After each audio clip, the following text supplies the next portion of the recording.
SYSൻ്റെ platinum year സമാപനം കുറിക്കുന്ന കേരള യുവജന സമ്മേളന നഗരിയിൽ നിന്നാണ് വളരെ പ്രമുഖരായ രണ്ട് വ്യക്തിത്വങ്ങളോടൊപ്പം ഞാൻ നിങ്ങളോടൊപ്പം ചേരുന്നത്. കേരളത്തിലെ സുന്നി പ്രസ്ഥാന കുടുംബത്തിൻ്റെ ചരിത്രത്തിലെ വളരെ നിർണായകമായ ഒരു അധ്യായമാണ് സമസ്ത കേരള സുന്നി യുവജന സംഘത്തിൻ്റെ 70 വർഷങ്ങൾ.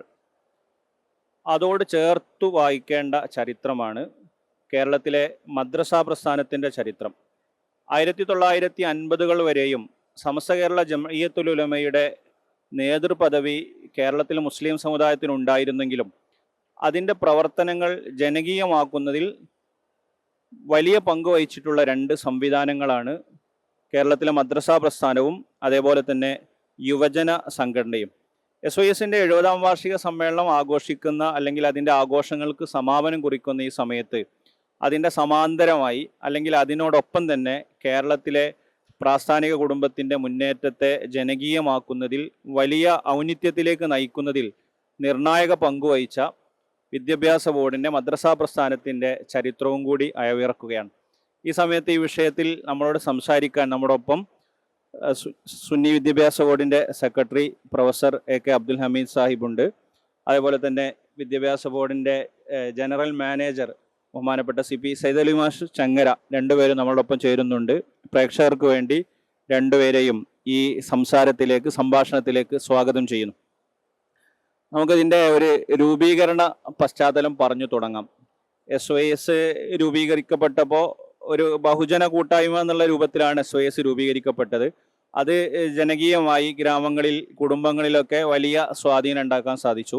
അതേപോലെ തന്നെ വിദ്യാഭ്യാസ ബോർഡിൻ്റെ പ്രവർത്തനം അല്ലെങ്കിൽ മദ്രസാ പ്രസ്ഥാനത്തിൻ്റെ പ്രവർത്തനം നമ്മുടെ ചരിത്രത്തിൽ ഒരു നാഴികക്കല്ലാണ്. അപ്പോൾ അതിൻ്റെ ഒരു രൂപീകരണത്തിലേക്ക് കാര്യങ്ങൾ നയിച്ചിട്ടുള്ള സാഹചര്യം ഒന്നോർത്ത് പറഞ്ഞാൽ നന്നാവും. അമീർ സാഹിബ് തുടങ്ങും.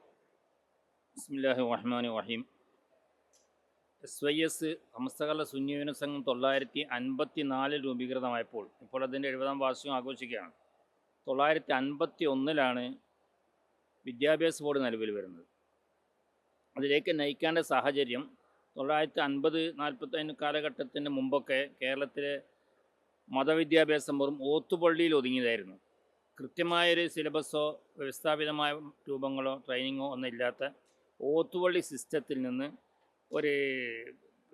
കുറെ കൂടി ശാസ്ത്രീയമായ വിദ്യാഭ്യാസ സംവിധാനം വേണമെന്ന് അക്കാലത്തെ പണ്ഡിതന്മാർക്കിടയിൽ ചർച്ചയായി.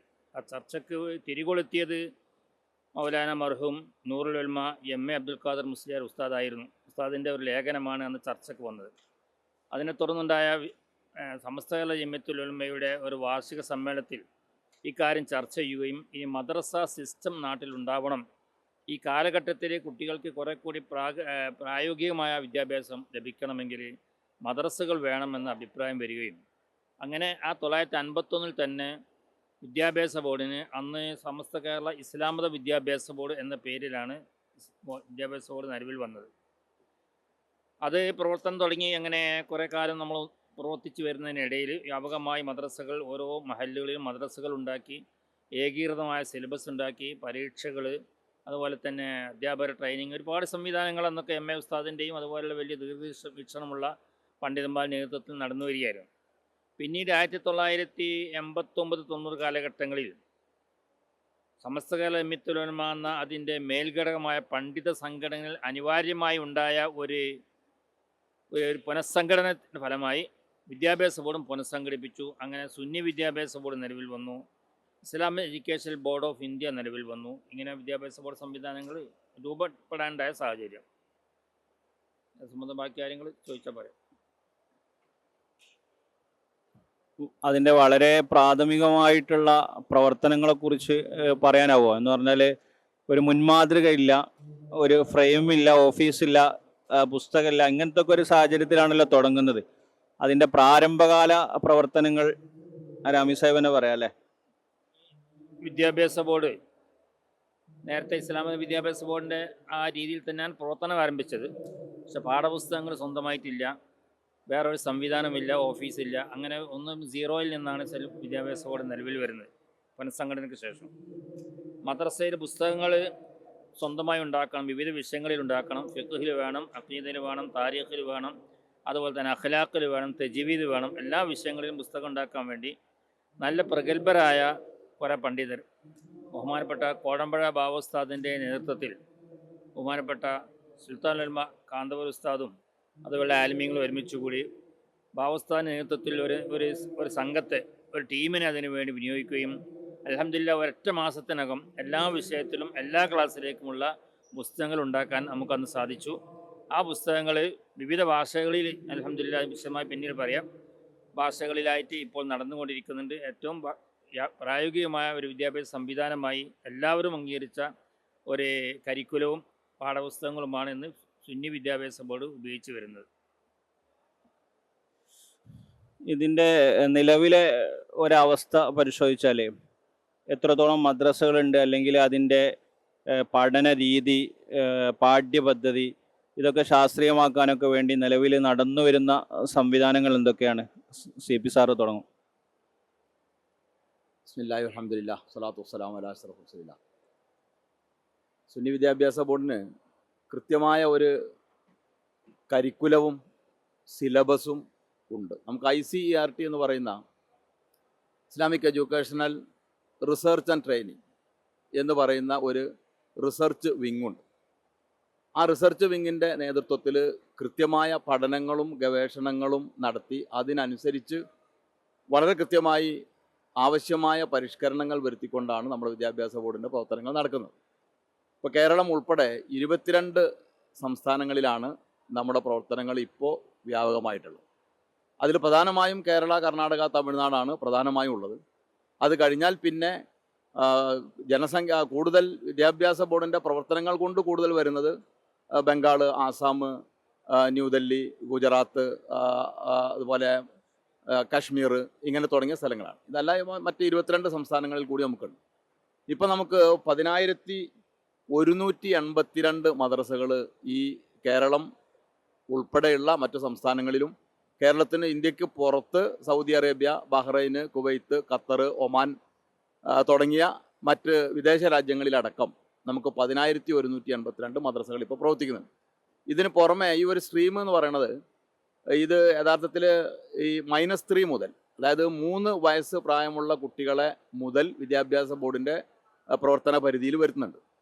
അതിന് 3, 4, 5 വയസ്സുള്ള സംവിധാനത്തിന് കീഴിൽ, നമ്മുടെ സംവിധാനത്തിന് കീഴിൽ നമുക്ക് തിബിയാൻ പ്രീ സ്കൂൾ എന്ന് പറയുന്നൊരു സംവിധാനമുണ്ട്. അത് നിശ്ചിത സ്ഥലങ്ങളിൽ മാത്രമാണുള്ളത്. അതിൻ്റെ കീഴിൽ 68 പുസ്തകങ്ങൾ നമ്മൾ വിവിധ ഭാഷകളിൽ ഇറക്കിയിട്ടുണ്ട്. വിദ്യാഭ്യാസ ബോർഡിന് 300 പുസ്തകങ്ങളുണ്ട്. അതിൽ 11 ഭാഷകളാണുള്ളത്. അറബി മലയാളം, തമിഴ്, അറബി തമിഴ്, ഹിന്ദി, ഉറുദു, കന്നഡ, ഇംഗ്ലീഷ്, ബംഗ്ല, ആസാമി തുടങ്ങി 11 ഭാഷകളിൽ നമ്മുടെ പുസ്തകങ്ങൾ ഇപ്പോൾ വ്യാപകമായുണ്ട്.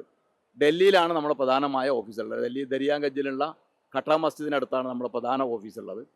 പിന്നെ റീജിയണൽ ഓഫീസായി പ്രധാനപ്പെട്ട ഒരു ഓഫീസ് കോഴിക്കോട്, മംഗലാപുരം, ഹുബ്ലി, ഇങ്ങനെ തുടങ്ങി തമിഴ്നാട്ടിൽ വിവിധ സ്ഥലങ്ങളിൽ, ആസാമിൽ, പിന്നെ ബീഹാർ, ഇങ്ങനെ തുടങ്ങി വിവിധ സ്ഥലങ്ങളിൽ നമുക്ക് ഓഫീസ് സംവിധാനങ്ങൾ ഇപ്പോൾ പ്രവർത്തിച്ചു വരുന്നുണ്ട്. ഈ സിസ്റ്റത്തിന് കീഴിൽ ഈ 10,000 മദ്രസകളെ, കേവലം മദ്രസകൾ എന്നതിനപ്പുറം അതിന് കൃത്യമായ ഇൻസ്പെക്ഷൻ രീതികളുണ്ട്. ഇപ്പോൾ നമുക്ക് 100 ഇൻസ്പെക്ടർമാരുണ്ട്. അവർ ഒരു വർഷം 2 തവണ ഈ മദ്രസകൾ വിസിറ്റ് ചെയ്യും. അവർക്ക് ആവശ്യമായ പരിശീലനങ്ങൾ കൊടുക്കും, ട്രെയിനിങ് കൊടുക്കും.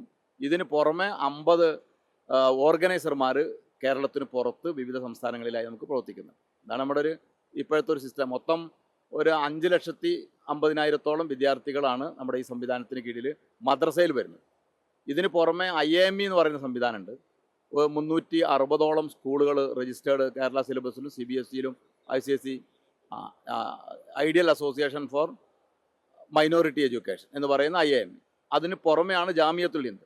ജാമിയത്തുൽ ഹിന്ദിൽ 252 സ്ഥാപനങ്ങൾ ഇപ്പോൾ രജിസ്റ്റേർഡായിട്ട് പ്രവർത്തിക്കുന്നുണ്ട്. അത് +2 മുതൽ മേലോട്ടുള്ള റിസർച്ച് വരെയുള്ള സംവിധാനങ്ങളിൽ മതഭൗതിക സമന്വയ വിദ്യാഭ്യാസമാണ്. ഇതിൻ്റെ എല്ലാറ്റിൻ്റെയും കൂടെ ആസ്ഥാനമായിട്ടാണ് വിദ്യാഭ്യാസ ബോർഡ് എന്ന തരത്തിൽ നമ്മൾ പ്രവർത്തിക്കുന്നത്. വേറെ വേറെ സബ് ടൈറ്റുകളായിട്ട് അതിനുണ്ട്. അങ്ങനെയാണുള്ളത്. കേരളത്തിന് പുറത്തേക്ക് വിദ്യാഭ്യാസ ബോർഡിൻ്റെ പ്രവർത്തനങ്ങൾ വ്യാപിപ്പിക്കാനുണ്ടായ ഒരു സാഹചര്യം എന്താണ്? ഏതൊരു സമയത്താണ് അത് തുടങ്ങിയുള്ള കാര്യങ്ങളും കൗതുകരമായിരിക്കുമല്ലോ. കേരളത്തിൻ്റെ പുറത്തുള്ള പ്രവർത്തനങ്ങൾ പറയുമ്പോൾ കേരളത്തിൽ നിന്ന് തികച്ചും വ്യത്യസ്തമാണ് മറ്റ് സംസ്ഥാനങ്ങളിൽ. അവർക്ക് മതം പഠിക്കാനുള്ള സംവിധാനങ്ങളില്ല, പഠിപ്പിക്കാൻ ആളുമില്ല. അതുകൊണ്ട് തന്നെ അവർ അലക്ഷ്യരായി ഇങ്ങനെ കഴിയുകയാണ്. പലരും തീവ്രവാദങ്ങളിലേക്കൊക്കെ പോകുന്നു മതം പഠിക്കാത്തതുകൊണ്ട്. അങ്ങനെ മതം പഠിക്കാത്ത വലിയൊരു മുസ്ലിം സമൂഹം കേരളത്തിൻ്റെ പുറത്ത് പല സംസ്ഥാനങ്ങളിലും ഉള്ളത് കൃത്യമായി മനസ്സിലാക്കിയ ഒരു മഹൽ വ്യക്തിത്വമായ മർഹൂം ഷാഹുൽ ഹമീദ് ബാക്കവി ശാന്തപുരം. അദ്ദേഹം ഇന്ത്യ ഒട്ടുക്കും യാത്ര ചെയ്തു, പല സ്ഥലത്ത് അനുഭവങ്ങൾ പഠിച്ചു. ആ അനുഭവങ്ങൾ നമ്മൾ നേതാക്കളുമായി പങ്കുവെച്ചു. അങ്ങനെ കേരളത്തിൻ്റെ പുറത്തേക്ക് നമുക്ക് വിദ്യാഭ്യാസ സംവിധാനം വ്യാപിപ്പിക്കണമെന്ന് തീരുമാനിക്കുകയും അദ്ദേഹം തന്നെ അഖിലേന്ത്യാ ഓർഗനൈസറായി ധാരാളം സ്ഥലങ്ങളിൽ അദ്ദേഹമാണ് തുടങ്ങിയതെങ്കിലും ഒരുപാട് ഓർഗനൈസർമാർ അദ്ദേഹം പിന്നെ സൃഷ്ടിച്ചു. അങ്ങനെ എല്ലായിടത്തും ഇത് എത്തിക്കുകയും അവിടെ വലിയ മാറ്റങ്ങൾ ഉണ്ടാവുകയും ചെയ്തു. ബംഗാളിലൊക്കെ വലിയ മാറ്റങ്ങളാണ്, അവർക്കൊന്നും അറിയില്ല. ഇപ്പോഴവർ 2 വിദ്യാഭ്യാസവും ഈ ഭൗതിക വിദ്യാഭ്യാസ സമന്വയത്തിൻ്റെ കേന്ദ്രങ്ങൾ തന്നെ ബംഗാളിൽ അസമിലൊക്കെ ഇപ്പോൾ രൂപപ്പെട്ടിട്ടുണ്ട്. അവിടുത്തെ നിയമങ്ങൾക്കനുസൃതമായി അവിടെയും സ്ഥാപനങ്ങൾ നടക്കുന്നു. അപ്പോൾ നേരത്തെ ഞാൻ പറഞ്ഞത് ധാർമ്മികമായ ഒരു നിലവാര തകർച്ച മറ്റ് സംസ്ഥാനങ്ങളിൽ കണ്ടതിൻ്റെ നേരിട്ട് പോയി അനുഭവപ്പെട്ടതിൻ്റെ അടിസ്ഥാനത്തിലാണ് നമ്മുടെ നേതാക്കൾ ആ വിഷയത്തിലേക്ക് ശ്രദ്ധ കേന്ദ്രീകരിച്ചത്. ഏത് വർഷമായിരിക്കും കേരളത്തിന് പുറത്തേക്ക് മാറിയതെന്നുള്ള കൃത്യമായി ഓർമ്മയുണ്ടോ? 1990 നമ്മളെ സുന്നി വിദ്യാഭ്യാസ ബോർഡ് നിലവിൽ വന്ന് അടുത്ത വർഷം തന്നെ തുടങ്ങിയിട്ടുണ്ട്. 1991 തന്നെ അതിൻ്റെ പ്രവർത്തനം തുടങ്ങിയിട്ടുണ്ട്. ഈ അധ്യാപനത്തെക്കുറിച്ച് പറയുകയാണെങ്കിൽ ഇപ്പോൾ പഠന രീതിയിൽ വലിയ മാറ്റങ്ങൾ വന്നിട്ടുണ്ട്. പഴയ കാലത്തു നിന്നുള്ള അധ്യാപനത്തിൻ്റെ രീതിയും സംവിധാനമൊക്കെ നന്നായി മാറിയിട്ടുണ്ട്. അപ്പോൾ ഇതിനനുസൃതമായിട്ടുള്ള എന്തു മാറ്റാണ് വിദ്യാഭ്യാസ ബോർഡ് നിലവിൽ ഈ മേഖലയിൽ വരുത്തിയിട്ടുള്ളത്? നമ്മൾ കേവലം ഒരു കിതാബുകൾ കൊണ്ട് പഠിക്കുക എന്നതിനപ്പുറം കൃത്യമായ ഇവാലുവേഷൻ സ്കീമും അതുപോലെ തന്നെ ട്രെയിനിങ് സംവിധാനവും നമുക്ക്. ആ ട്രെയിനിങ് സംവിധാനത്തിന് കീഴിൽ ഇപ്പോൾ ഏറ്റവും അവസാനമായിട്ട് ഇപ്പോൾ നമ്മൾ ഒരു 3 മാസക്കാലം നിരന്തരമായി ട്രെയിനിങ് കൊടുത്ത് 20 ആളുകളെ ഈ ലേണിംഗ് ഡിസബിലിറ്റി മാത്രം അഡ്രസ്സ് ചെയ്യാൻ വേണ്ടി കേരളത്തിൽ മാത്രമല്ല രാജ്യത്ത് എനിക്ക് തോന്നുന്ന മതവിദ്യാഭ്യാസ രംഗത്ത് ഇത് അഡ്രസ്സ് ചെയ്യപ്പെടുന്നില്ല തീരെ. കുട്ടികൾ ഏതെങ്കിലും ക്ലാസ്സുകളിൽ അവർ പിന്നാക്കം നിൽക്കുന്ന കുട്ടികളാണെങ്കിൽ കാലാകാലവും അവർ പിന്നാക്കം നിൽക്കുക, അവർ ഉയർന്ന ക്ലാസ്സുകളിലേക്ക് അവരെ പ്രൊമോട്ട് ചെയ്യപ്പെടാതെ പോകുന്ന ഒരു രീതിയാണ് മദ്രസാ രംഗത്ത് പണ്ട് കാലങ്ങളിലുള്ളത്. അതിന് വലിയ മാറ്റമാണ് സുന്നി വിദ്യാഭ്യാസ ബോർഡ് വരുത്തിയിട്ടുള്ളത്. നമ്മളിപ്പോൾ അതിൻ്റെ ട്രെയിനിങ് ഇപ്പോൾ എല്ലാ റേഞ്ച് തലങ്ങളിലും മുഴുവൻ അധ്യാപകരെയും വിളിച്ചു വരുത്തിയിട്ട് സുന്നി ജമിയത്തുൽ മുഅല്ലിമീൻ്റെ നേതൃത്വത്തിൽ നമ്മൾ ആ ട്രെയിനിങ് സംവിധാനം നടത്തിക്കൊണ്ടിരിക്കുകയാണ്. അതിലൊരു കുട്ടിയെ ഓരോ കുട്ടികളെയും പ്രത്യേകമായി അസസ് ചെയ്ത് പിന്നാക്കം നിൽക്കുന്ന കുട്ടികളെ കണ്ടെത്തി എന്താണ് അതിനുള്ള കാരണങ്ങളെന്ന് അത് പ്രത്യേകമായി അത് അസസ് ചെയ്ത് അതിനുള്ള പരിഹാര മാർഗങ്ങളാണ് നമ്മൾ ചെയ്യുന്നത്. അതിന് പുറമെ നമ്മളിപ്പോൾ പുതിയ കിതാബുകൾ വരുന്ന സമയത്ത് കൃത്യമായ പരിശീലന രീതി ഉണ്ടാവും. ആ പരിശീലനങ്ങളിൽ നമ്മുടെ പുസ്തകത്തിൻ്റെ തന്നെ ഒരു രീതി പണ്ട് കാലങ്ങളിലെ ആ തർജമ എന്നുള്ള ആ രൂപത്തിൽ നിന്ന് മാറിയിട്ട് പ്രത്യേകമായ ഒരു സിറ്റുവേഷൻ ക്രിയേറ്റ് ചെയ്തുകൊണ്ടാണ് നമ്മുടെ പഠന രീതിയുള്ളത്. ഇപ്പോൾ ഉദാഹരണത്തിന് പറഞ്ഞാൽ ഇപ്പോൾ ഒരു കടപ്പുറത്തേക്കൊരു കുട്ടികൾ ഒന്നിച്ചൊരു ടൂർ പോകുന്നു വിചാരിക്കും. അപ്പോൾ അവിടെ ആ കടപ്പുറത്ത് നിസ്കാരത്തിൻ്റെ സമയമാകുമ്പോൾ കുട്ടികൾ നമ്മളൊരു പാഠം തന്നെ അങ്ങനെയുണ്ട്, കടലിലെ വെള്ളം കൊണ്ട് ഉതുവെടുക്കുന്നു. അപ്പോൾ കടലിലെ വെള്ളം കൊണ്ട് ഉതുവെടുക്കുമ്പോൾ കുട്ടികൾ സംശയം ചോദിക്കുന്നു, കടലിലെ വെള്ളം ഉപ്പുവെള്ളമല്ലേ, അത് തൊഹൂറാണോ എന്ന് കുട്ടികൾ ചോദിക്കുന്നു. അപ്പോൾ അതിൻ്റെ മറുപടി അവിടെ തന്നെ കുട്ടികളോട് പറയുന്നു, തൊഹൂറാണ്, അതിന് ഉതുവെടുക്കുന്നതിന് കുഴപ്പമില്ല. ഈ തരത്തിൽ ഇപ്പോൾ ജമ്മു കസർ, ആ ജമ്മു കസറിനൊക്കെ ഒരു സിറ്റുവേഷൻ ക്രിയേറ്റ് ചെയ്യാണ്. ഇതിന് പുറമെ കാലികമായ വിഷയങ്ങളാണ് നമ്മൾ പഠിപ്പിക്കുന്നത്. മതപരമായ ഈ വിഷയത്തോടൊപ്പം തന്നെ ആനുകാലികമായ വിഷയങ്ങൾ നമ്മൾ പഠിപ്പിക്കുന്നു. ഇപ്പോൾ ഈ ട്രാഫിക് റൂൾസ്, ഇപ്പൊ അടുത്ത് മീഡിയയിലൊക്കെ വലിയൊരു വാർത്ത വന്നിരുന്നു. ട്രാഫിക് റൂൾസിനെ കുറിച്ച് ഇപ്പോൾ കേരള സർക്കാർ തന്നെ വർഷങ്ങളായി നമ്മുടെ ഈ ഡിപ്പാർട്ട്മെന്റ്, മോട്ടോർ വെഹിക്കിൾ ഡിപ്പാർട്ട്മെന്റ് സർക്കാരിനോട് ആവശ്യപ്പെടുന്നതാണ് സർക്കാരിൻ്റെ പാഠ്യപദ്ധതിയിൽ ട്രാഫിക് റൂൾ പഠിപ്പിക്കണം. പക്ഷേ വ്യവസ്ഥാപിതമായ ഒരു രൂപം ഇപ്പോഴും സർക്കാർ പാഠപുസ്തകങ്ങളിൽ വന്നില്ല. പക്ഷെ നമ്മളത് നേരത്തെ കണ്ടു. നമ്മൾ ഈ കാര്യം കുട്ടികളെ പഠിപ്പിക്കും. ഇപ്പോൾ നമുക്ക് 6ാം ക്ലാസ്സിലൊരു പാഠമുണ്ട്. ആ പാഠത്തിൽ കുട്ടികൾ പിതാവ് ഗൾഫിൽ നിന്ന് വരുന്ന സമയത്ത് കാണാൻ പോകുന്നു, അവരെ കൊണ്ടുവരാൻ വേണ്ടി പോകുന്ന സമയത്ത് കുട്ടി വാഹനത്തിൽ കയറിയിട്ട് പറയുന്നു റോഡിൻ്റെ ഏത് സൈഡ് കൂടെയാണ് പോകേണ്ടത്, പച്ച ലൈറ്റ് കണ്ടാൽ വണ്ടി ഓടിക്കണം, ചുവപ്പ് കണ്ടാൽ നിർത്തണം, ഇങ്ങനെ തുടങ്ങിയിട്ട് ഡ്രൈവറോട് ആ കാര്യങ്ങൾ ഉപദേശിക്കുകയാണ്. അത് പഠിക്കുന്ന മദ്രസയിൽ നിന്നാണ്. അപ്പോൾ അത് വലിയ വൈറലായി. നമ്മുടെ FBDമാരൊക്കെ നമ്മുടെ ഈ പാഠ്യഭാഗങ്ങൾ എടുത്ത് അവർ തന്നെ സർക്കാരിനെയൊക്കെ ബോധ്യപ്പെടുത്തി നമുക്കത് വലിയ വൈറലായിട്ട് വന്നു. ഇങ്ങനെയുള്ള കാര്യങ്ങളാണ് നമ്മുടെ പാഠ്യപദ്ധതിയിൽ അതുകൂടി ഉൾപ്പെടുത്തിയിട്ടുള്ളത്. ഇപ്പം ആനുകാലികമായ സംഭവങ്ങൾ എന്ന് പറഞ്ഞാൽ ഇപ്പോൾ ഒരു ബഹുസ്വര രാജ്യത്താണ് നമ്മൾ ജീവിക്കുന്നത്. ഒരു ബഹുസ്വര രാജ്യത്ത് എല്ലാ വിഭാഗം ആളുകളുണ്ടാവും. ആ എല്ലാ വിഭാഗം ആളുകളെയും ഉൾക്കൊണ്ട് ജീവിക്കാൻ ആവശ്യമായ ഒരു പരിശീലനം നമ്മുടെ വിദ്യാഭ്യാസ ബോർഡ് നൽകുന്നുണ്ട്. അപ്പം അങ്ങനെ ഏറ്റവും കാലികമാണ് നമ്മുടെ രീതികൾ. അധ്യാപകർക്ക് കൃത്യമായ ട്രെയിനിങ് ഉണ്ട്, വിദ്യാർത്ഥികൾക്ക് കൃത്യമായ പ്രോഗ്രാമുകളുണ്ട്. നമ്മുടെ സാധാരണഗതിയിൽ ഉണ്ടാകുന്ന ഈ ഇവാലുവേഷന് പുറമെ കോംപ്രിഹെൻസീവ് ആയിട്ടുള്ള കണ്ടിന്യൂസ് ആയിട്ടുള്ള ഇവാലുവേഷനാണ്. അതിന് നമുക്ക് ചാർട്ടുകളുണ്ട്. ആ ചാർട്ടുകൾ വെച്ചുകൊണ്ട് ഒരു കുട്ടി മദ്രസയിലേക്ക് വരുന്ന സമയത്ത് ആ കുട്ടിയുടെ അവൻ്റെ മുഴുവൻ കാര്യങ്ങളും തുടക്കം മുതൽ അവൻ്റെ ഡ്രസ്സിങ്, അവൻ്റെ സംസാരങ്ങൾ, അവൻ്റെ വീട്ടിലെ ഫാമിലി ബാക്ക്ഗ്രൗണ്ടുകൾ, അവൻ്റെ പഠന രീതികൾ, ഇതൊക്കെ നമ്മൾ അവനെ ഇവാലുവേറ്റ് ചെയ്യുന്നുണ്ട്. അത്തരത്തിലുള്ള സംവിധാനമാണ് വിളിച്ചത്. അത് നമ്മൾ തുടങ്ങിയിട്ട് ഒരു 5-6 വർഷമായി നമ്മൾ ആ മേഖലയിലും. എനിക്ക് തോന്നുന്നത് കേരളത്തിൽ വേറെ ഏതെങ്കിലും സംവിധാനത്തിന് കീഴിൽ അങ്ങനെ ഉണ്ടോ എന്ന് എനിക്കറിയില്ല, ഞാൻ പഠിച്ചിട്ടില്ല. ഇല്ല എന്നാണ് എൻ്റെ അഭിപ്രായം. ആ സംവിധാനത്തിലേക്ക് നമ്മൾ വന്നിട്ട് നമ്മുടെ വിദ്യാഭ്യാസ കരിക്കുലത്തിൽ ഇപ്പോൾ പുതിയ ഉണ്ടാക്കിയ ടെക്സ്റ്റ് ബുക്കുകളിലൊക്കെ നേരത്തെ മാനേജർ സൂചിപ്പിച്ചതുപോലെ അക്കീദ, വിശ്വാസപരമായ കാര്യങ്ങൾ, കർമ്മപരമായ കാര്യങ്ങൾക്ക് പുറമെ ഈ സ്വഭാവം, അവരുടെ പെരുമാറ്റ രീതി, ബിഹേവിയറൽ സയൻസ് കുട്ടികളിൽ ഊന്നുന്ന ഒരുപാട് പാഠങ്ങളുണ്ട്. ഇപ്പം ട്രാഫിക് റൂൾസും അതുപോലെ തന്നെ വെള്ളത്തിൻ്റെ കാര്യങ്ങളൊക്കെ നേരത്തെ പറഞ്ഞു, കടൽ വെള്ളത്തിൻ്റെ കാര്യം. അതോടൊപ്പം തന്നെ ഈ ബഹുസ്വര സമൂഹത്തിൽ ജീവിക്കുന്ന എല്ലാ മനുഷ്യരോടും എല്ലാ മതക്കാരോടും പെരുമാറേണ്ട രീതികൾ, എല്ലാ മനുഷ്യരോടും മനുഷ്യേതര ജീവികളോട് പെരുമാറേണ്ട ഒരുപാട് പാഠങ്ങൾ ഒക്കെ നമ്മളെ കുട്ടികൾ ഇപ്പോൾ പഠിക്കേണ്ടതാണ്. അതുപോലെ എല്ലാവരോടും സ്നേഹത്തിലും മൈത്രിയിലും പെരുമാറാൻ വേണ്ട ഒരുപാട് പാഠങ്ങളുണ്ട്. അതിന് പുറമെ ഏറ്റവും അധികം ഇപ്പം നമ്മുടെ വിദ്യാഭ്യാസ സംവിധാനത്തെ പലരും ആകർഷിച്ചത് എന്താണെന്ന് വെച്ചാൽ പരിസ്ഥിതി സംരക്ഷണം. ഇന്ന് കാലഘട്ടത്തിൽ അനിവാര്യമായ കാര്യമാണ്. അത് സ്കൂളിൽ പഠിച്ച പോലെ മദ്രസയിൽ വെച്ച് തന്നെ കുട്ടികളെ പഠിപ്പിക്കുക. പരിസ്ഥിതി സംരക്ഷണം, മരം മുറിക്കുന്നതിനെ കുറിച്ചും മറ്റുള്ള കാര്യങ്ങളും. അതുപോലെ തന്നെ പരിസര മലിനീകരണത്തിനെതിരെ ഏറ്റവും പ്രശ്നം ഇന്ന് സമൂഹം കാണുന്നത്, കോർപ്പറേഷൻ മുനിസിപ്പാലിറ്റിയിലൊക്കെ കാണുന്നത് സാമൂഹികമായ ഒരു മലിനീകരണമാണ്. ഈ മലിനീകരണത്തിനെതിരെയുള്ള ഒരുപാട് പാഠങ്ങൾ നമ്മൾ ഉൾപ്പെടുത്തി. അങ്ങനെ പൊതുവായ വിഷയങ്ങൾ, വെറും മതത്തിൻ്റെ ഇത് മാത്രമല്ല, ഒരു മനുഷ്യൻ നല്ല പൗരനായി ഒരു കുട്ടി നല്ല പൗരനായി വളർന്നു വരാൻ അവൻ എന്തൊക്കെ സ്വാധീനിക്കാൻ പറ്റും, എല്ലാ കാര്യങ്ങളും ഉൾപ്പെടുത്തിയിട്ടുള്ള നല്ലൊരു പാഠപുസ്തകമാണ് ഇപ്പോൾ നിലവിലുള്ളത്. സർക്കാരിൻ്റെ അടുത്തുനിന്ന് വലിയ ആനുകൂല്യങ്ങൾ പറ്റുകയും സർക്കാർ ശമ്പളം കൊടുക്കുകയൊക്കെ ചെയ്തിട്ടാണ് കേരളത്തിലെ മദ്രസ സംവിധാനം മുന്നോട്ട് പോകുന്നത് എന്നുള്ള ആരോപണം, വിവാദങ്ങൾ ഇടയ്ക്കിടയ്ക്ക് കേരളത്തിൽ ഉണ്ടാവാറുണ്ട്. എത്ര രൂപയുടെ ആനുകൂല്യം കിട്ടുന്നുണ്ടാവും ഒരു മദ്രസക്ക്? തീർത്തും തെറ്റായ ഒരാരോപണമാണ്. കേരളത്തിൽ അത് സുന്നി വിദ്യാഭ്യാസ ബോർഡേത് മാത്രമല്ല, കേരളത്തിലെ ഒരു മതവിദ്യാഭ്യാസ ബോർഡിനും, അതായത് ഇസ്ലാമിക വിദ്യാഭ്യാസ ബോർഡുകൾക്കും നമ്മുടേതല്ലാത്ത ബോർഡുകൾക്കും ഒരു നയാ പൈസ പോലും സർക്കാരിൻ്റെ ഭാഗത്ത് ഒരു രൂപ പോലും കിട്ടുന്നില്ല. ഒരു രൂപ പോലും കിട്ടുന്നില്ല എന്ന് മാത്രമല്ല, നമ്മളതിൻ്റെ ശമ്പളം കൊടുക്കാനും മറ്റുള്ള സംവിധാനങ്ങൾ ഓരോ മദ്രസയിലും കുട്ടികളിൽ നിന്നുള്ള ഫീസും ആളുകളിൽ നിന്നെടുക്കുന്ന വരിസംഖ്യയും ഉപയോഗിച്ചുകൊണ്ട് മാത്രം, അവിടുത്തെ ഇൻഫ്രാസ്ട്രക്ചർ പറയുകയാണെങ്കിൽ ബിൽഡിംഗ് അത് ജനങ്ങളുടേതാണ്, നാട്ടുകാരുണ്ടാക്കിയതാണ്, നാട്ടിലെ കമ്മിറ്റികൾ ഉണ്ടാക്കിയതാണ്. അധ്യാപകർക്ക് ശമ്പളം കൊടുക്കുന്നവരാണ്, അധ്യാപകർക്ക് ഭക്ഷണം കൊടുക്കുന്നവരാണ്, വിദ്യാർത്ഥികൾക്ക് പഠിക്കാൻ ആവശ്യമായ പാഠപുസ്തകങ്ങൾ വാങ്ങിക്കൊടുക്കുന്നവരാണ്. ഇതൊക്കെ അവരാണ്. സർക്കാരിൽ നിന്ന് ഒരു പൈസ പോലും കിട്ടുന്നില്ല. ഈ മദ്രസ ക്ഷേമനിധി എന്ന് പറഞ്ഞിട്ട് അധ്യാപകർക്ക് സർക്കാരിൻ്റെ അടുത്ത് വലിയ ആനുകൂല്യങ്ങൾ ലഭിക്കുന്നുണ്ട് എന്നാണല്ലോ പ്രചരിക്കപ്പെടുന്നത്.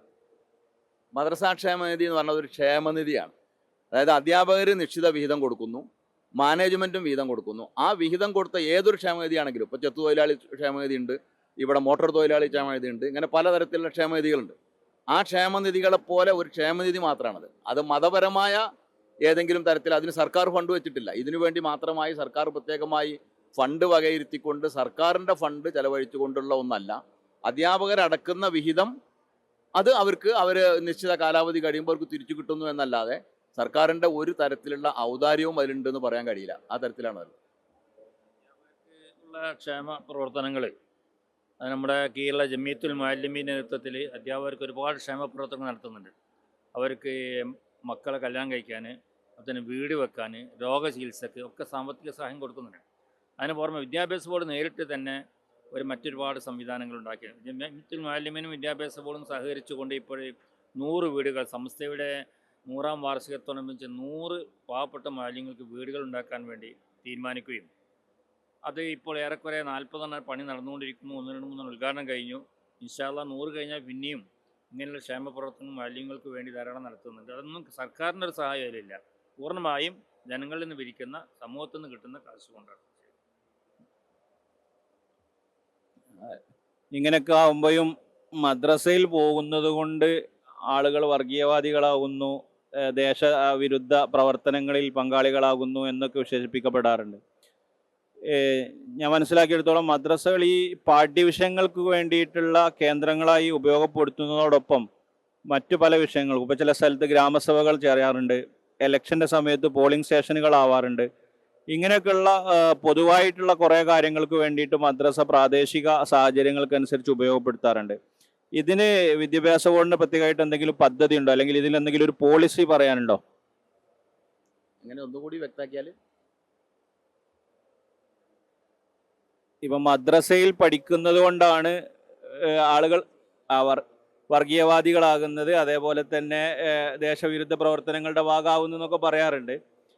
എന്നാൽ യഥാർത്ഥത്തിൽ ഇപ്പോൾ പൊതുസമൂഹത്തിന് ആവശ്യമുള്ള പല കാര്യങ്ങൾക്കും മദ്രസ പ്രാദേശികമായി ഉപയോഗപ്പെടുത്താറുണ്ട്.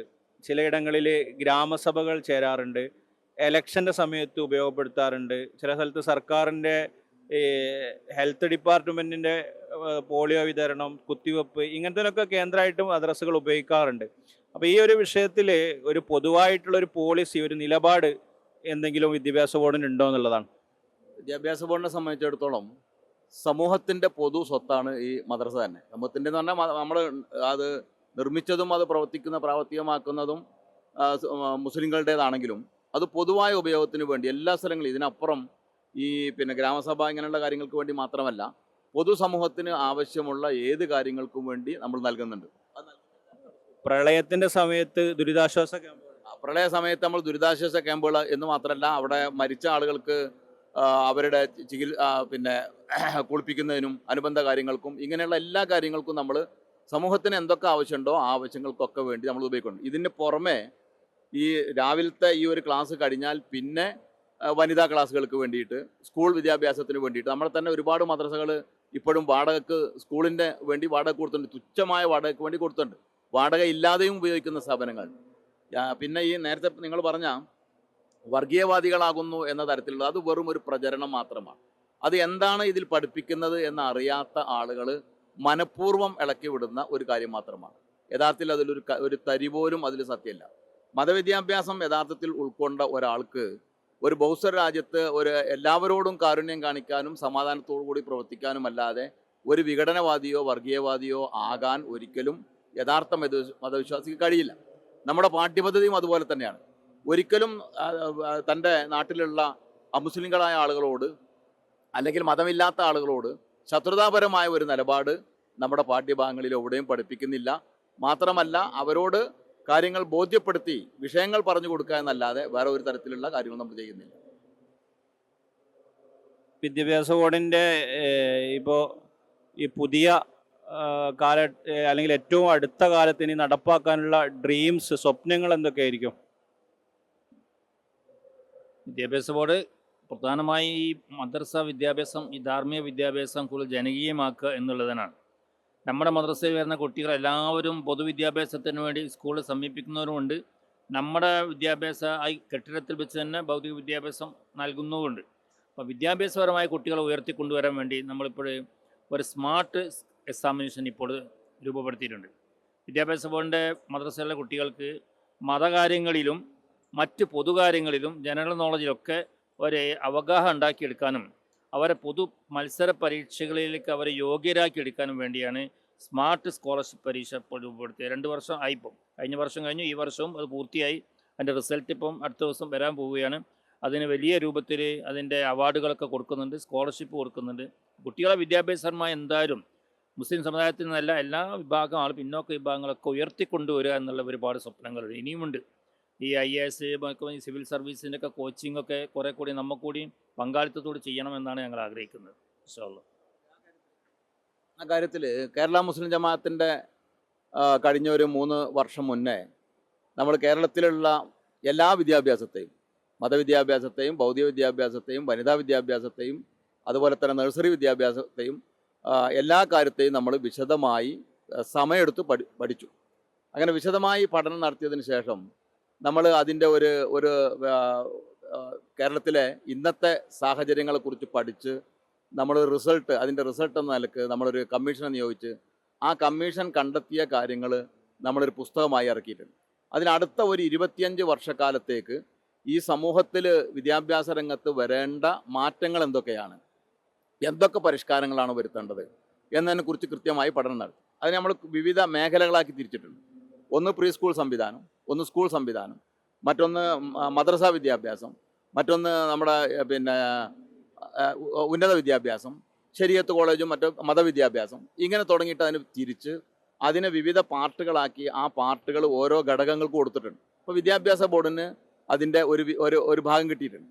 അതനുസരിച്ചാണ് നമ്മുടെ ഈ പരിഷ്കരണ പ്രവർത്തനങ്ങളൊക്കെ നമ്മൾ നടത്തുന്നത്. അപ്പോൾ അടുത്ത ഫ്യൂച്ചറിലേക്ക് വരാനുള്ള കാര്യങ്ങളെ നമ്മൾ നേരത്തെ തന്നെ രേഖപ്പെടുത്തി അതിനനുസരിച്ച് ആവശ്യമായ തരത്തിലുള്ള പരിഷ്കരണ പ്രവർത്തനങ്ങൾ നടത്തിക്കൊണ്ടാണ് നമ്മൾ മുന്നോട്ട് പോകുന്നത്. നമ്മുടെ മുന്നിൽ അതിനൊരു ലിഖിതമായ ഒരു രേഖയുണ്ട്. ആ രേഖ വെച്ചുകൊണ്ടാണ് നമ്മൾ മുന്നോട്ട് പോകുന്നത്. എന്തെങ്കിലും പ്രതിസന്ധികൾ തോന്നുന്നുണ്ടോ വിദ്യാഭ്യാസ പ്രവർത്തനവുമായി മുന്നോട്ട് പോകുമ്പോൾ? പ്രതിസന്ധികൾ എന്ന് പറഞ്ഞാൽ നേരത്തെ പറഞ്ഞ ഗവൺമെൻറ്റിൻ്റെ സഹായമില്ലാതെ ജനങ്ങൾ തന്നെ കെട്ടിടമുണ്ടാക്കി അധ്യാപക ശമ്പളം കൊടുത്തു പോരുന്ന ഒരു സംവിധാനമാണ്. ആ സംവിധാനത്തിൽ സാമ്പത്തിക പ്രതിസന്ധികൾ എപ്പോഴും ഉണ്ടാവാറുണ്ട്. അതിന് പുറമെ നേരത്തെ നിങ്ങൾ പറഞ്ഞതുപോലെ ഇത് തീവ്രവാദ കേന്ദ്രങ്ങളാണ് എന്ന് ബോധപൂർവം പ്രചരിപ്പിക്കുന്ന കുറേ ആളുകൾ കേരളത്തിന് പുറത്തുണ്ട്. ഇവിടെ കേരളത്തിൽ തന്നെ ഇപ്പോൾ അങ്ങനെ സ്ഥലങ്ങളിൽ പ്രശ്നങ്ങളുണ്ട്. മദ്രസകൾ നടത്തുമ്പോൾ അവിടെ നിന്ന് ശബ്ദമുണ്ടാകുമ്പോൾ അത് നേരെ നിരോധിക്കാൻ വരിക, അങ്ങനെ കുറച്ച് ആളുകൾ വർഗീയത തലയിൽ കയറിയ കുറഞ്ഞ ആളുകൾ മാത്രം കുറഞ്ഞ വിഷമമുണ്ട്. പിന്നെ സർക്കാർ ഭാഗത്ത് നിന്ന് നമ്മൾക്ക് അങ്ങനെ പ്രതിസന്ധി ഒന്നുമില്ല. കേരളത്തിന് സംബന്ധിച്ചിടത്തോളം ഒരു പ്രശ്നമില്ല, എല്ലാ ഭംഗിയായി നടത്താൻ കഴിയുന്നുണ്ട്. എന്നാലും പുറം സംസ്ഥാനങ്ങളിൽ ഇപ്പം മദ്രസ വിദ്യാഭ്യാസത്തെ നിരോധിക്കണമെന്ന് ഇപ്പോൾ അടുത്ത് ബാലഭാഷ കമ്മീഷൻ തെറ്റായ ശുപാർശ ഗവൺമെൻറ്റിന് സമർപ്പിച്ചു. തെറ്റായ ശുപാർശ തൽക്കാലം സുപ്രീം കോടതി സ്റ്റേ ചെയ്തിട്ടുണ്ടെങ്കിലും അതിന് അഫിഡവിറ്റ് ഗവൺമെൻറ്റിന് കൊടുക്കാൻ പറഞ്ഞിരിക്കുകയാണ് കോടതി. അതിനെന്താ വെച്ചാൽ വിദ്യാഭ്യാസ മദ്രസകൾ എന്ന് പറഞ്ഞാൽ അവിടെ ഒരു തീവ്രവാദം പഠിപ്പിക്കുന്ന കേന്ദ്രങ്ങളാണ്, ജനങ്ങളിൽ ഭിന്നിപ്പുണ്ടാക്കുന്ന കേന്ദ്രങ്ങളാണ് എന്നൊക്കെ വളരെ തെറ്റായ രൂപത്തിൽ പ്രചരിപ്പിച്ച് മദ്രസകൾ ഇല്ലാതാക്കണം. അതിന് പിന്നിൽ എന്താണെന്ന് വെച്ചാൽ മദ്രസകൾ ഇല്ലാതാകുന്നതോടുകൂടി ഒരു ധാർമ്മിക വിദ്യാഭ്യാസത്തിന് ആത്മീയ വിദ്യാഭ്യാസത്തിന് കേന്ദ്രം ഇല്ലാതാവുകയും ജനങ്ങളിൽ പ്രത്യേകിച്ച് പിന്നോക്ക വിഭാഗമായ മുസ്ലിങ്ങളിൽ അവർ വിദ്യാഭ്യാസമായി ഉയർന്നു വരാതിരിക്കുമ്പോൾ ഉണ്ടാകുന്ന ഒരുപാട് ഭവിഷ്യത്തുകളുണ്ട്. അത് മനസ്സിലാക്കിയിട്ടാണ് അവർ അങ്ങനെ നീങ്ങുന്നത്. അപ്പം അങ്ങനെയുള്ള വിഷയങ്ങളൊക്കെ ഉണ്ട്. അതിനൊക്കെ അതിജീവിച്ചു കൊണ്ട് പോകുന്നു. നമ്മൾ ജനകീയമാണ്. നമ്മളെ പാഠപുസ്തകങ്ങൾ വളരെ തുറന്ന പുസ്തകങ്ങളാണ്. അതിൽ മതപരിവർത്തനത്തിൻ്റെ ഒരു ഭാഗമില്ല. ലാ ഇക്രാഹ ഫിദ്ദീൻ എന്നൊരു പാഠം തന്നെ നമ്മൾ കുട്ടികളെ പഠിപ്പിക്കുന്നത്. ഒന്നിലല്ല 2-3 ക്ലാസ്സുകളിലായിട്ട്. മതത്തിലൊരിക്കലും ബലാത്കാരമില്ല. അതുപോലെ തന്നെ അക്രീം ജാറക്ക വലോക്കാന കാഫറ, ഏത് വിശ്വാസിയാണെങ്കിലും എൻ്റെ അയൽവാസിയെ നീ ബഹുമാനിക്കണമെന്നും അയൽവാസിക്ക് നമ്മളെ കൊണ്ട് ഒരു ബുദ്ധിമുട്ടുണ്ടാവാത്ത കാലം വരെ നിങ്ങൾ മുഅ്മിന വിശ്വാസിയാവുകയില്ല എന്ന് പ്രവാചകർ സല്ലല്ലാഹു അലൈഹി വസല്ലം ഹദീസ്. ലാ യുമിനു അഹദുക്കും ഹത്താ യഅ്മന ജാറുഹു ബവാഇഖഹു, എൻ്റെ അയൽവാസി നിൻ്റെ ശല്യത്തിൽ നിന്ന് നിർഭയനായിത്തീരുന്നവരെ നീ വിശ്വാസിയാവുകയില്ല എന്ന് പറഞ്ഞ ആ തത്വത്തിൻ്റെ അടിസ്ഥാനത്തിലാണ് നമ്മൾ മദ്രസകൾ നടത്തുന്നത്. അപ്പോൾ നമ്മളെല്ലാ കുട്ടികളും അങ്ങനെ നമ്മൾ വളർത്തി വരുന്നത്. തികച്ചും ഒരു വർഗീയവാദത്തിൽ നിന്നും അത് തീവ്രവാദത്തിൽ നിന്നും അവർ മാറ്റി നിർത്തുന്ന പാഠങ്ങൾ തന്നെ ഉൾപ്പെടുത്തിക്കൊണ്ടാണ് പോകുന്നത്.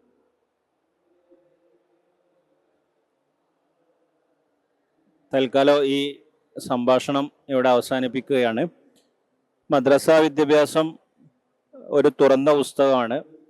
എല്ലാവർക്കും മനസ്സിലാക്കാൻ കഴിയുന്ന കണ്ടൻ്റാണ് അതിൽ പൂർണ്ണാർത്ഥത്തിൽ ഉൾക്കൊള്ളിച്ചിട്ടുള്ളത്. അതേപോലെ തന്നെ മദ്രസയിൽ എന്തുകൊണ്ട് മറ്റു മതസ്ഥരായിട്ടുള്ള വിദ്യാർത്ഥികൾ പഠിക്കുന്നില്ല എന്നുള്ളൊരു സംശയം ഉണ്ടാവും. ഒരു മുസ്ലിം ആയിട്ടുള്ള ആളുടെ പ്രാക്ടിക്കൽ ജീവിതമാണ് അതിൽ പഠിപ്പിക്കപ്പെടുന്നത്. അതുകൊണ്ടാണ് മറ്റു മതസ്ഥർക്ക് അവിടെ അഡ്മിഷൻ എടുക്കേണ്ട ഒരു സാഹചര്യം ഇല്ലാത്തത്. എന്നാൽ മറ്റു മതസ്ഥരുടെ കാര്യം പറഞ്ഞപ്പോൾ കേരളത്തിന് പുറത്ത് ഉള്ള മദ്രസകളിൽ ആ മദ്രസയിൽ പൊതുവിദ്യാഭ്യാസവും ഉണ്ട്, മതവിദ്യാഭ്യാസവും ഉണ്ട്, സംയുക്തമായിട്ടാണ് പഠിപ്പിക്കുന്നത്. അപ്പോൾ UP, ബീഹാർ പോലുള്ള സ്ഥലങ്ങളിൽ ആ മുസ്ലിങ്ങളടക്കം നമ്മുടെ ഈ സ്ട്രീമിൽ പഠിച്ചു വരുന്നുണ്ട്. കേരളത്തിലെ പ്രത്യേക സാഹചര്യത്തിൽ ആ തരത്തിലുള്ള സംവിധാനങ്ങൾ ആവശ്യമില്ല എന്നതുകൊണ്ടാണ് മദ്രസയിലെ വിദ്യാർത്ഥികളായി മുസ്ലിങ്ങൾ മാത്രം ചെന്നു ചേരുന്നത്.